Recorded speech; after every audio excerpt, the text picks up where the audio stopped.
hati sejiwa. Sebanyak 10 kes direkodkan Kementerian Perdagangan Dalam Negeri Koperasi dan Kepenggunaan KPDN-KK Sabah dalam operasi pemeriksaan terhadap pembekal, pemborong, pembungkus semula dan peruncit minyak masak di seluruh negeri ini sejak 28 Oktober lepas hingga semalam. Pengarah KPDN-KK Sabah, Yahya Sulaiman berkata, 5 daripada kes tersebut membabit peniaga yang tidak mematuhi harga kawalan, manakala 5 kes lagi gagal menyelenggara buku stok. Pada peniaga-peniaga jangan mengambil kesempatan dengan apa yang berlaku sekarang ni, terutamanya bagi minyak-minyak bersubsidi ni. Dan pihak KPDN-KK tidak akan teragak-agak untuk mengambil tindakan. Kes tersebut masing-masing disiasat mengikut Akta Bekalan 1961 dan Akta Kawalan Harga dan Anti Pencatutan 2011 serta Peraturan 13/1 Peraturan Kawalan Bekalan 1974. Jika sabit kesalahan boleh didenda RM1 juta atau 3 tahun penjara bagi individu dan denda RM2 juta bagi perbadanan. Yahya ditemui media selepas operasi pemeriksaan kilang pembungkus minyak masak Lian Sun A di Taman Perindustrian Kota Kinabalu KKIP Sepanggar. Menurut beliau, setakat ini bekalan minyak masak bersubsidi iaitu minyak paket di Sabah masih mencukupi, namun pengguna diingatkan tidak membuat pembelian panik. Sehingga kini KPDN-KK Sabah telah membuat sebanyak 2,850 pemeriksaan di kawasan bandar dan 729 di luar bandar melibatkan 55 pemborong dan 28 pembungkus semula. Kenyataan Jabatan Meteorologi Malaysia mengenai kejadian tsunami setinggi 450 meter di kawasan Kudat dibuat berdasarkan simulasi tsunami dari tanah runtuh yang sangat besar di luar pantai Brunei. Menurut Pengarah Pusat Kajian Bencana Alam NDRC, Universiti Malaysia Sabah UMS Profesor Dr. Felix Tongkul, tsunami besar tersebut hanya dapat dihasilkan sekiranya seluruh jasad tanah runtuh bergerak secara serentak pada kadar kelajuan yang tinggi. Profesor Dr. Felix bagaimanapun menegaskan kejadian seumpama itu jarang berlaku walaupun terdapat bukti bahawa tanah runtuh gergasi pernah berlaku di luar pantai barat Sabah pada masa dahulu. Tanah runtuh bawah laut biasanya bergerak secara perlahan-lahan dan berperingkat-peringkat. Sehubungan itu, tsunami 50 meter merupakan hasil simulasi senario paling buruk. Simulasi tsunami yang dihasilkan oleh gempa bumi di sepanjang Manila Trench, bahagian barat Filipina, menghasilkan tsunami setinggi 1 hingga 2 meter di kawasan Kudat. Katanya tsunami masa hadapan dijangka berlaku dari sumber tersebut berikutan gempa bumi besar kerap berlaku di Manila Trench. Sehubungan itu, orang ramai di Kudat perlu sentiasa berjaga-jaga. Beliau menyatakan demikian kepada RTM ketika diminta mengulas lanjut kenyataan daripada Timbalan Pengarah Jabatan Meteorologi Malaysia, Dr. Muhammad Rosaidi C. Abbas.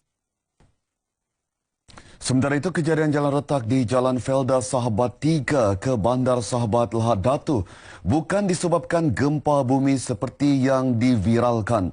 Kerosakan jalan raya itu disebabkan tanah runtuh akibat mendapan tanah susulan hujan lebat sejak beberapa hari lalu. Keretakan sepanjang 200 meter pada jalan ini yang tidak boleh dilalui kenderaan berat sejak kemarin bagaimanapun telah diatasi dengan lencongan sementara yang disiapkan semalam. Tinjauan RTM petang semalam mendapati pihak konsesi yang dilantik Jabatan Kerja Raya JKR giat menjalankan operasi pembersihan runtuhan tanah selain membuat pemeriksaan bagi tujuan pembaikan. Kejadian ini berlaku kemarin pagi, sebelum jam 6 pagi. Dia runtuh sedikit sajalah. Jadi lama-lama dia membesar. Jadi kami sudah maklumkan pihak konsesi untuk mengambil tindakan. Ya. Setakat ini kenderaan besar memang tidak boleh lalu. Pada mulanya memang kenderaan besar tidak boleh lalu, tapi sudah kami buat lencongan sementara. Kenderaan boleh lalu lah.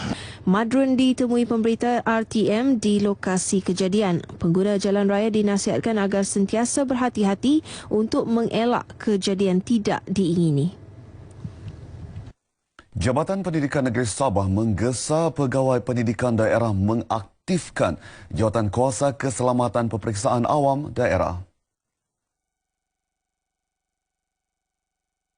Dalam sidang media di Wisma Pendidikan Likas Kota Kinabalu, Pengarah Pendidikan Sabah Datuk Hajah Maimunah Haji Suhaibul berkata, langkah itu demi memastikan peperiksaan Sijil Pelajaran Malaysia SPM dan Sijil Tinggi Pendidikan Malaysia STPM tahun ini tidak terjejas walaupun berdepan bencana seperti banjir. Memandangkan keadaan cuaca yang tidak menentu, terutamanya hujan yang kadang-kadang lebat dan berterusan dikuatiri boleh membawa kepada bencana banjir dan tanah runtuh. Justru itu, langkah-langkah proaktif di semua peringkat, khususnya pejabat pendidikan daerah dan sekolah perlu disediakan serta mampu digerakkan dengan segera apabila diperlukan. Menurut beliau, seramai 40,604 calon SPM dan STPM di negeri ini akan menduduki peperiksaan tersebut bermula 7 November hingga 6 Disember. Daripada jumlah itu, 99 pelajar merupakan calon berkeperluan khas.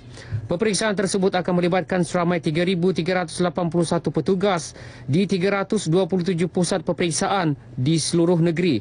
Datuk Hajah Maimunah menasihatkan calon hadir awal ke pusat-pusat peperiksaan dan sentiasa menyemak jadual waktu peperiksaan SPM, STPM dan MUIT 2016 dengan membawa kelengkapan peperiksaan secukupnya serta tidak melakukan sebarang penyelewengan.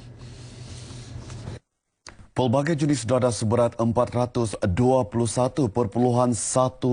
gram dilepaskan Jabatan Siasatan Jenayah Narkotik JSJN Sabah semalam. Ketua JSJN Sabah Superintendent Muhammad Fazil A. Rahman berkata dadah yang dilupuskan ialah 393.93 gram syabu, 27.18 gram ganja, 0.05 gram ketamin, selain 100 biji Eramin 5 dan 6 biji pil ekstasi. Kesemuanya merupakan barang kes dari tahun 2000 hingga 2013 yang telah selesai perbicaraan melibatkan 597 kertas siasatan. Pelupusan fasa pertama ini melibatkan 7 daerah iaitu Papar, Beaufort, Sipitang, Labuan, Kota Belud, Kota Marudu dan Kudat.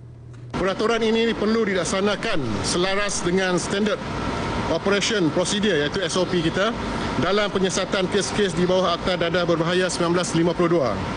Pihak mahkamah akan memberi arahan kepada pihak polis melalui Timbalan Pendakwa Raya supaya barang kes dadah dimusnahkan selepas selesai perbicaraan dan tamat tempoh rayuan. Justru itu, pelupusan ini juga adalah salah satu cara untuk melakukan audit ke atas barang kes dadah yang dirampas dan yang selesai bicara untuk dilupuskan mengikut proses yang telah ditetapkan seperti arahan dalam PT KPN D207. Dalam sidang media di tapak pelupusan barang kes narkotik di Papar, Superintendent Muhammad Fazil berkata pelupusan bertujuan mengelakkan tempat penyimpanan menjadi tidak tersusun dan menyukarkan pergerakan keluar masuk barang kes bagi tujuan perbicaraan. Bagi mematuhi kehendak piawaian alam sekitar, JSJN Sabah menggunakan khidmat syarikat bagi proses pembakaran tertutup. 5 rumah musnah dalam kejadian kebakaran di Kampung Sembulan Tengah, Kota Kinabalu kira-kira 2 petang semalam. Kebakaran tersebut turut menyebabkan beberapa buah kenderaan yang terletak berhampiran rumah tersebut musnah terbakar. Ketika ditemui RTM di lokasi kejadian, penolong kanan penguasa bomba Amin Nozri Amiruddin berkata pihaknya menerima panggilan daripada orang awam pada pukul 2 petang. Sejurus selepas itu, 3 pegawai penyelia dan 24 anggota bomba daripada Balai Bomba dan Penyelamat Kota Kinabalu, lintas dan penampang bergegas ke tempat kejadian. Beliau berkata punca kejadian dan jumlah kerugian masih disiasat. Tiada kemalangan jiwa dilaporkan. Persaingan dalam rebut segala peluang yang ada di mana-mana termasuk Malaysia dijangka lebih sengit dan getir dengan Perjanjian Perkongsian Trans-Pasifik TPPA pada 2018. Menyedari hakikat itu, Menteri Belia dan Sukan Sabah Datuk Haji Taufik Abu Bakar Titingan mengingatkan golongan pelajar agar merebut setiap peluang untuk meningkatkan ilmu pengetahuan dan kemahiran.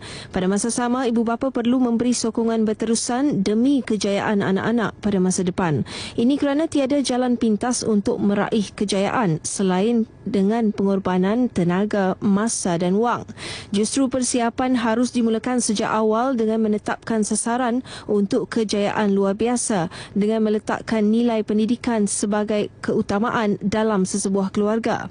Datuk Taufik yang juga Adun Apas berucap merasmikan Majlis Graduasi Tingkatan 6 2016 SMK Jambatan Putih di Tawau. Seramai 70 pelajar tingkatan 6 menerima anugerah masing-masing, antaranya anugerah pelajar terbaik tingkatan, tokoh co-curriculum dan tokoh pelajar. Institut Keselamatan dan Kesihatan Pekerjaan Negara NIOSH akan membuka satu lagi cawangannya di daerah Tawau dan dijangka mula beroperasi awal tahun depan. Ia akan menjadi cawangan ketiga NIOSH di Sabah selepas Sandakan dan Kota Kinabalu. Pengurus NIOSH Cawangan Sabah Muhammad Hussein Abdul Salam berkata lokasi bangunan NIOSH itu telah pun dikenal pasti dan kontraktor untuk mengubah suai bangunan berkenaan telah pun dilantik. Kita yakin operasi pejabat Tawau akan boleh bermula per Januari 2017 dan ini memang khusus tertumpu banyak operasi membantu industri perladangan dan juga untuk menyokong projek Pan Borneo itu sekali sebab ada pembinaan lebuh raya di kawasan Tawau itu juga memerlukan pematuhan beberapa peraturan undang-undang. Jadi kita pun membantu syarikat-syarikat yang terlibat dalam projek Pan Borneo lah. Bercakap kepada media di Kota Kinabalu, Muhammad Hussein berkata NIOSH Sabah telah mewujudkan satu bahagian untuk membantu industri-industri besar dalam sektor perladangan, pembinaan serta minyak dan gas untuk mendapatkan pensijilan NIOSH. Pensijilan itu melibatkan sistem pengurusan kualiti, sistem pengurusan keselamatan alam sekitar, sistem pengurusan keselamatan dan kesihatan di tempat kerja dan pengurusan keselamatan makanan. Ia dapat meningkatkan keyakinan pihak luar terhadap industri-industri berkenaan ketika menjalin kerjasama di peringkat antarabangsa. Masyarakat Kampung Lantinggi, Kota Belud menyambut baik program anak angkat melalui program mahasiswa produktif merintis pembangunan komuniti yang dilaksanakan sekumpulan penuntut bidang psikologi di Universiti Malaysia Sabah, UMS. Menerusi program itu, seramai 30 siswa dan siswi UMS termasuk seorang pelajar pertukaran dari Indonesia selain peserta dari Semenanjung Malaysia dan Sarawak diserahkan kepada 15 keluarga di Kampung Lantinggi, Kota Belud. Ketua Kampung Yusuf Tuaran ketika ditemui dalam majlis penyerahan anak angkat ini berharap program ini diteruskan pada masa akan datang. Apa yang harapan saya, anak-anak datang sebagai anak angkat, menyebarkan ilmu mereka yang dapat daripada universiti itu kepada anak-anak masyarakat Kampung Lantinggi. Seterusnya juga penuntut-penuntut mahasiswa ini dapat mempelajari secara budaya atau adat istiadat kampung ini. Menurut beliau, program integrasi seumpama juga selaras agenda pembangunan negara dalam melahirkan modal insan cemerlang dalam semua aspek. Sementara itu, para peserta yang ditemui teruja menerima keluarga angkat masing-masing. Objektif kami untuk mengajar mahasiswa supaya hubungan silaturahim dengan masyarakat itu dapat dijalinkan dengan lebih erat lagi. Saya itu kan student exchange, jadi student mobility yang terpilih dapat di kampung ni. Ya, saya rasa sangat bahagia lah, kesan warga-warga di sini sangat welcome dengan kami. Perasaan tu happy lah sebab yalah kita berjauhan dengan keluarga kan. Bila datang di Sabah, bila ada program macam ni, kiranya adalah keluarga-keluarga yang terdekat, ada masalah ke macam perayaan ke, kalau kita tak boleh balik di Semenanjung, kita boleh balik di rumah family angkat kan. Dengan hadirnya mereka di sini, apa yang kita bakal pertunjukkan kepada mereka ialah tentang budaya di kampung ini, bahasa di kampung ini dan suasana kehidupan masyarakat di kampung ini. Nah, itu. Program 3 hari ini turut melibatkan pelbagai pengisian program bersama keluarga angkat masing-masing termasuk antaranya gotong royong, pendakian bukit, santai bersama keluarga angkat dan program kenduri sekampung. Seterusnya kita ikuti acara-acara yang akan diadakan di Sabah hari ini.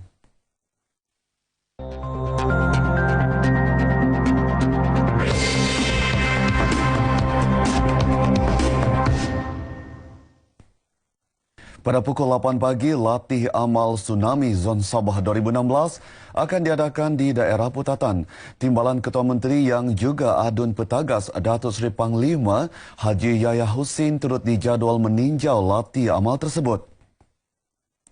Sementara itu, pada pukul 10 pagi, Majlis Perasmian Convocation Pendidikan Prasekolah Swasta akan diadakan di Dewan SJKC Chunghua, Kota Belud.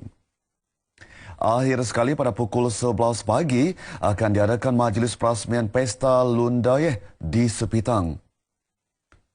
Paparan tersebut mengakhiri bahan berita dari Sabah hari ini. Kembali kepada Taufik di Angkasa Puri. Silakan.